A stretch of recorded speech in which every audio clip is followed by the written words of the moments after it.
Kawikaan, Kabanata 26.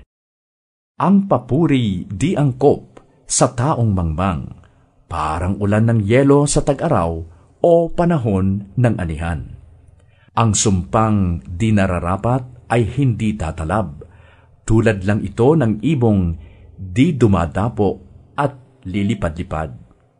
Ang latigo'y para sa kabayo, ang bukado'y para sa asno, ang pamalo naman ay sa mangmang na tao. Huwag mong papatulan ang isang mangmang, at baka lumabas na higit ka pang mangmang. Sagutin mo ang mangmang ayon sa kanyang kahangalan, upang hindi niya isipin na siya'y may katuwiran. Ang magpadala ng balita sa mangmang ay napakadelikado, para mo na ring tinaga ang mga paa mo.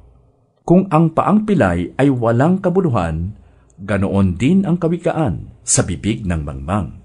Ang isang papuring sa mangmang iniukol ay parang batong nakatali sa balat ng tirador. Ang isang kawikaan sa bibig ng mangmang ay tulad ng tinik sa kamay ng lasing. Tulad ng isang namamana ng kahit na sino, ang isang taong umupa ng mangmang o lasenggo. Ang taong nananatili sa kanyang kahangalan ay tulad ng aso, ang sariling suka ay binabalikan nito. Nakakita na ba kayo ng taong nag-aakalang siya ang pinakamatalino? Mas may pag-asa pa ang mangmang kaysa taong ito. Ano ang idinadahilan ng taong batugan? May leon sa daan, may leon sa lansangan. Kung paano lumalapat ang pinto sa hamba, ang batugan naman ay sa kanyang kama.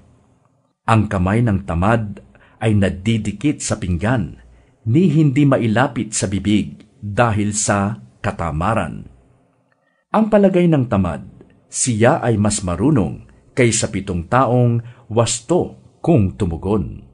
Ang nakikisali sa gulo ng may gulo ay tulad ng taong dumadakma sa tainga ng aso. Ang taong nandaraya sa kasasabihing nagbibiro lang ay tulad ng baliw na naglalaro ng sandatang nakamamatay.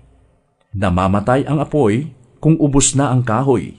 Nahihinto ang away kapag walang nanunulsol.